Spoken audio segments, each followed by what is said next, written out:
Machine Sunday అంటారు అన్నమాట. అంటే మిషన్ అంటే ఒక గొప్ప పని. మిషన్ అంటే గొప్ప పని, దేవుడు అప్పగించిన గొప్ప పని. యేసు ప్రభువారు ఆయన ఈ లోకానికి వచ్చి ఆయన పునరుద్ధారుడు, ఆయన సిలువలో మరణించి పునరుద్ధారుడు అయిన తర్వాత ఆయన 40 దినాలు మహిమ శరీరంతో ఈ భూలోకంలో ఆయన అగుపడ్డాడు.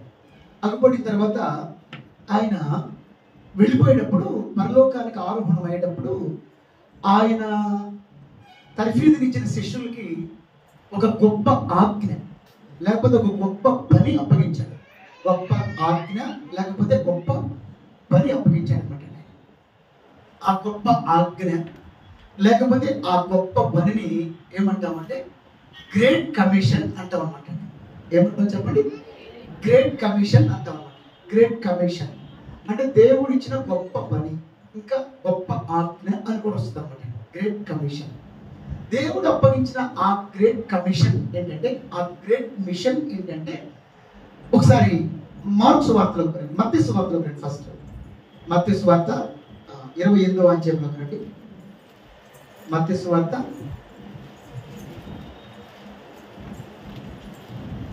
28వ అధ్యాయము 18 నుంచి 20 దాకా. మత్తయి సువార్త 28వ అధ్యాయం 18 నుంచి 20 దాకా. అయితే యేసు వారి యొద్దకు వచ్చి, పరలోకమందును భూమి మీదను నాకు, నీకు మైక్ ఇచ్చింది ఎందుకు? యేసు వారి యొద్దకు వచ్చి, పరలోకమందును భూమి మీదను నాకు సర్వాధికారం ఇవ్వబడి ఉన్నది. కాబట్టి మీరు వెళ్ళి సమస్త జనులను శిష్యులనుగా చేయుడి. తండ్రి యొక్కయు కుమారుని యొక్కయు పరిశుద్ధాత్మ యొక్కయు నామములోనికి వారికి బాప్తిస్మం ఇచ్చుచు, నేను మీకు ఏ ఏ సంగతులను ఆజ్ఞాపించుదునో వాటన్నింటినీ గైకొనవలనని వారికి బోధించుడి. ఇదిగో నేను యుగ సమాప్తి వరకు సదాకాలం మీతో కూడా ఉన్నానని వారితో చెప్పాను. అలాగే తల్లి మార్క్స్ వార్తలో కూడా రండమ్మా, ఇంకా క్లియర్గా ఉంటుంది. మార్క్స్ వార్త 16వ అధ్యాయం 15వ వచనం. మార్క్స్ వార్త 16వ అధ్యాయం 15వ వచనం. మార్క్స్ వార్త 16:15. మార్క్స్ వార్త 16వ అధ్యాయం 15వ వచనం. మరియు మీరు సర్వలోకమునకు వెళ్ళి సర్వ సృష్టికి సువార్తను ప్రకటించుడి. నమ్మి బాప్తిసం పొందినవాడు రక్షింపబడును, నమ్మని వానికి శిక్ష విధింపబడును. ఇప్పుడు చెప్పాను కదా, యేసు ప్రభు వారు ఇచ్చిన గొప్ప ఆజ్ఞ లేకపోతే యేసు ప్రభు వారు ఆయన శిష్యులకు అప్పగించిన గొప్ప పని, ఆ గ్రేట్ కమిషన్, ఆ గ్రేట్ మిషన్ ఏమిటంటే సర్వలోకమునకు వెళ్ళి సర్వ సృష్టికి సువార్తను ప్రకటించారు. యేసు ప్రభు వారు ఏ ఏ సంగతులను శిష్యులకు బోధించారో ఆ సంగతులను అనేకులకు తెలియపరిచి అనేకులను శిష్యులనుగా తయారు చేయాలి. ఆయన ప్రకటించిన ఆ సువార్త నమ్మిన వాడు రక్షణ పొందుతాడు. ఈ విషయాలను యేసు ప్రభు అప్పగించారు. కాబట్టి యేసు ప్రభు వారు ఆయనను నమ్మిన వారిని, ఆయన శిష్యులైనటువంటి వారికి ఇచ్చిన గొప్ప పని ఏంటి? సర్వలోకమునకు వెళ్ళి సర్వ సృష్టికి సువార్తను ప్రకటించటం. అది గొప్ప పని అన్నమాట. ఏం చెప్పండి? సర్వలోకమునకు వెళ్ళి సర్వ సృష్టికి సువార్తను ప్రకటించటం. కాబట్టి యేసు ప్రభువు నమ్ముకున్న వాళ్ళు దేవుడిచ్చిన ఆజ్ఞను నెరవేర్చకుండా ఉండలేదు. చాలా మంది మనల్ని ఏమంటారంటే, మీరు ఎందుకు మత ప్రచారం చేస్తున్నారు, మీరు ఎందుకు మీ మతాన్ని ఇతరులకు చెప్తున్నారు అంటారన్నమాట. ఇది మత ప్రచారం కాదు. ఇది యేసు ప్రభు వారు మనకు అప్పగించిన పనిని మనం తెలియపరుస్తున్నాం. సర్వలోకమునకు వెళ్ళి సర్వ సృష్టికి సువార్తను ప్రకటించండి అనే గొప్ప ఆజ్ఞ, గొప్ప పని, గొప్ప బాధ్యత యేసు ప్రభు వారు మనకు అప్పగించాడు. ఆయనను వెంబడించే శిష్యులుగా, ఆయనను అనుసరించే బిడ్డలముగా ఆయన పని మనం నెరవేర్చాలి కదా. ఇప్పుడు సువార్త అంటే ఏమిటి? సువార్త అంటే దేవుడు మిమ్మల్ని ప్రేమిస్తున్నాడు. సువార్త అంటే ఏమి చెప్పండి? దేవుడు మిమ్మల్ని ప్రేమిస్తున్నాడు.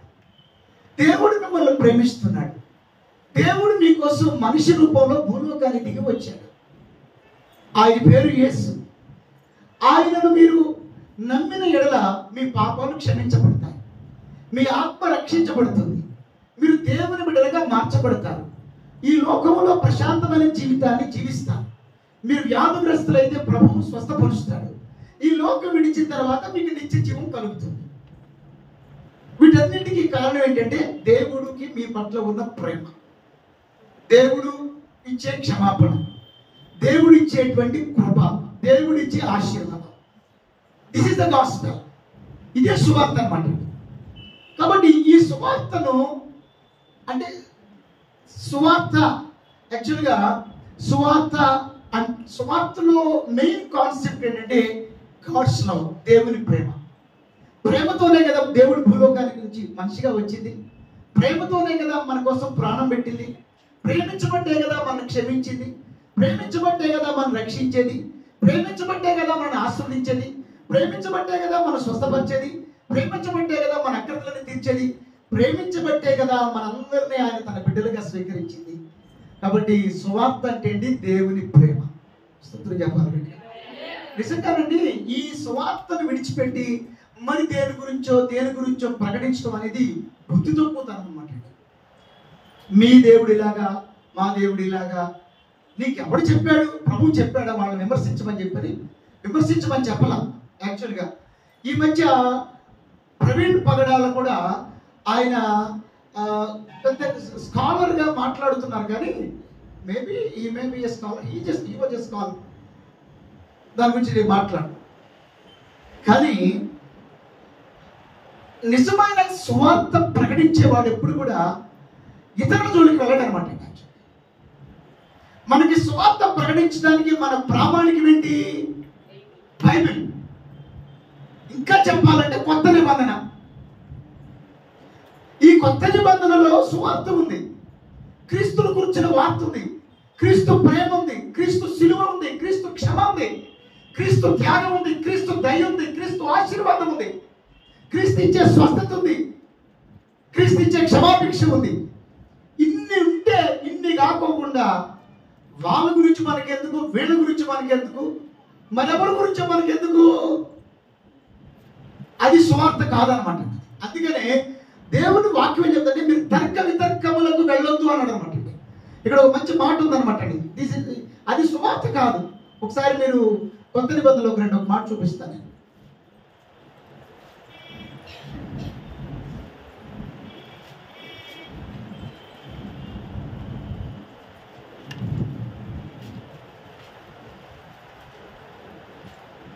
మూడవ అధ్యాయం 9వ వచనం ఒకసారి రండి. పత్రిక 198వ పేజీ చదువురాము బిగ్గరగా. 3వ అధ్యాయము 9-10 వచనాలు చదవండి.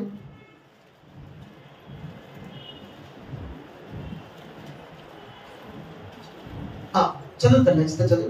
తీతుకు రాసిన పత్రిక 3వ అధ్యాయం 9-10 వచనాలు.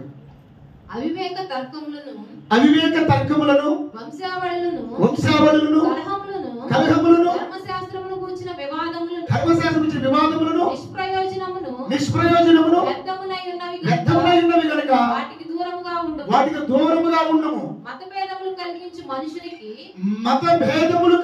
మనుషునికి ఒకటి రెండు మార్లు బుద్ధి చెప్పిన తర్వాత వారిని విసర్జించుము. అట్టివాడు మార్గము తప్పి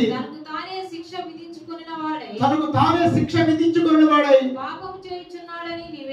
పాపము చేయుచున్నాడని నీవు ఎరుగుదు. ఇప్పుడు చెప్పండి, టీవీలో లైవ్ లో డిబేట్లు కూర్చుని తర్క వితర్కాలు చేయటం, డిబేట్లు చేయటం, వాదించుకోవటం, దానికి ఏదేదో పేర్లు పెట్టడం, ఇవన్నీ చేయమనందా చెయ్యొద్దనందా బైబిల్లో? చెప్పాలండి, చెయ్యొద్దనుంది. చెయ్యొద్ద బైబిల్ దాన్ని సపోర్ట్ చేయట్లా. డిబేట్స్ ని, వాదించటాలు, తర్క వితర్కాలను బోధించట్లా బైబిల్. మతభేదములు కలిగించే వారిని దూరంగా పెట్టమనుంది అనమాట. అయినా మీకు మాట చెప్తాను, ఒక వ్యక్తిని మనం దగ్గర చేసుకోవాలంటే ఆ వ్యక్తికి మనకున్న తేడాలు చూపిస్తే దగ్గర అవుతాడా? ఆ వ్యక్తికి మనకున్నటువంటి పోలికలు చూపిస్తే దగ్గర అవుతాడా? పోలికలు చూపిస్తే దగ్గర అవుతాడు. అంతేగాని మీది అన్నాం అనుకోండి, మీరే మేమే అంటారు అన్నమాట. అందువల్ల భారతదేశంలో ఈ యూట్యూబ్లు వచ్చిన తర్వాత, ఈ సూటు బూటుగాళ్ళు ఎక్కువైన తర్వాత ఈ సో కాల్డ్ క్రిస్టియన్ స్కాలర్స్ అని చెప్పని దీన్ని అపాలజిస్టిక్స్ అంటారు అనమాట అండి. అంటే ఒక వాదాన్ని అసలు మీకు మాట చెప్పంటారా, అసలు దీని గురించి అసలు సత్యానికి ఎవరు సపోర్ట్ చేయక్కర్లా. సత్యానికి ఎవరు నిరూపించక్కర్లేదు అనమాట. ఆల్రెడీ దేవుడు నిరూపించేశాడు తన ప్రేమను. మనం దాన్ని నిరూపించడం కోసం ఏమీ చేయక్కర్లేదు అనమాట అండి. ఓకే, మనం ఏదో 9 ఎకర్ల భూగర్భంలో నుంచి మర్మాలని చెప్పారు. అందువల్ల మీరు గమనించారు లేదో, నేనేమి మర్మాల జోలికి వెళ్ళను నేను. లేకపోతే అంత మేధస్సు నాకు లేదు. యాక్చువల్గా అంత మేధస్సు దేవుడు నాకు ఇవ్వాల. ఉంటే నేను కూడా పాడిపోయేవాడిని. స్తోత్రం, హల్లెలూయా, హల్లెలూయా. అందువల్ల నాకు తెలిసింది ఏంటంటే, యేసు ప్రభు గొప్ప దేవుడు. ఆయన మన ప్రేమ స్వరూపి. ఆయన నమ్ముకుంటే పాప క్షమాపణ, ఆత్మకు రక్షణ, మనసుకు ప్రశాంతత, శరీరానికి స్వస్థత కలుగుతుంది. ఈ లోకం విడిచినాక మోక్షంలో ప్రవేశిస్తాం. ఈ లోకంలో ఉన్నంతకాలం ప్రశాంతమైన జీవితాన్ని జీవిస్తాం. ఇతరులకు మాదిరికరంగా ఉంటాం. సమాజానికి ఉపయోగపడతాం మనం. అదే ప్రభు మనకు నేర్పింది అనమాట. అదే చెప్పమన్నాడు యేసు ప్రభు. స్తోత్రం, హల్లెలూయా, హల్లెలూయా. అంతే కదా. అసలు ఇంకోటి ఏంటంటే, అన్నిటికంటే మిన్న ఏంటంటే, యేసు ప్రభు నమ్ముకుంటే జీవితం మారుతుంది. యేసు ప్రభు నమ్ముకుంటే అలవాట్లు మారుతాయి. యేసు ప్రభు నమ్ముకుంటే స్వభావం మారుతుంది. యేసు ప్రభు నమ్ముకుంటే మన యొక్క హృదయాంతరంగం మారుతుంది అని చెప్పడం కంటే, మనం చేసి జీవించి చూపించామనుకోండి, మనమే అది కూడా ప్రకటన అనమాట. కాబట్టి మన లైఫ్ స్టైల్ చూపించామనుకోండి చాలు. కాబట్టి ఈరోజు దేవుడు అప్పగించిన గొప్ప పని ఏంటి? సర్వలోకానికి వెళ్ళి సర్వ సృష్టికి సువార్తను ప్రకటించడం. అంటే ఏంటి? దేవుని ప్రేమను ప్రకటించడం. అంతే, ఇంకేం అనుకోవాకండి. సువార్తను ప్రకటించడం అంటే దేవుని ప్రేమను ప్రకటించడం. సువార్తను ప్రకటించడం అంటే దేవుని ప్రేమను ప్రకటించడం. అంతే. దేవుని క్షమాపణను ప్రకటించడం, దేవుడి రాజ్యాన్ని ప్రకటించడం. అంతే, ఇంకేం లేదు. నువ్వైనా చేయగలుగుతావుగా. ఏ బైబిల్ కాలేజీకి వెళ్ళక్కర్లేదు. మీకు విషయం చెప్పమంటారా? నేనేం బైబిల్ కాలేజీకి వెళ్ళి ట్రైనింగ్ అవ్వలేదు. యాక్చువల్గా నేను చంద్రకాంత్ గారి దగ్గర శిష్యరికం చేశాను నేను. అంతే తప్పించి నేనేం బైబిల్ కాలేజీకి ట్రైనింగ్ అవ్వాల. కాబట్టి అందువల్ల ఈరోజు దేవుడు మనకు గొప్ప ఆజ్ఞ ఇచ్చాడు అనమాట. దీన్ని ఏమంటాం? Machine Sunday. ఏం చెప్పండి? Machine Sunday. సో మిషన్ అంటే దేవుడు అప్పగించిన పని. గొప్ప పని అంటే గ్రేట్ కమిషన్. మిషన్ నుంచి కమిషన్ అనే మాట. కమిషన్ అంటే ఒక పని అప్పగించబడిన పని. ఓకేనా? సర్వలోకానికి వెళ్ళి సర్వ సృష్టికి సువార్తను ప్రకటించాలన్నమాట. సువార్త అంటే ఏంటో మీకు నేను చెప్పాను. సువార్త అంటే ఏంటో మీకు చెప్పాను. అందువల్ల సువార్త అంటే ఏంటో చెప్పారని రక్షించబడ్డవాడు సువార్త అంటే ఏంటి అని చెప్పినప్పుడు తెల్లదని చెప్పి నీళ్లు వినరుకో అసలు ఏం మీరు వినట్లేదు. అందువల్ల మీరందరూ కూడా ఈ ప్రాథమిక అవగాహన మీరందరూ కలిగి ఉండాలన్నమాట. ప్రతి క్రైస్తవుడు కూడా ఈ ప్రాథమిక అవగాహన కలిగి ఉండాలి. మీరు ఎప్పుడు కూడా పరుల మతాన్ని విమర్శించండి. అసలు వాళ్ళ మతాన్ని మనం విమర్శించవద్దు. వాళ్ళ దేవుళ్ళు విమర్శించవద్దు. మనకి వాళ్ళ దేవుడి గురించి తెలియదు. మనకు తెలిసింది బైబిల్ అంతే. సోదరులు చెప్పండి, హల్లెలూయా.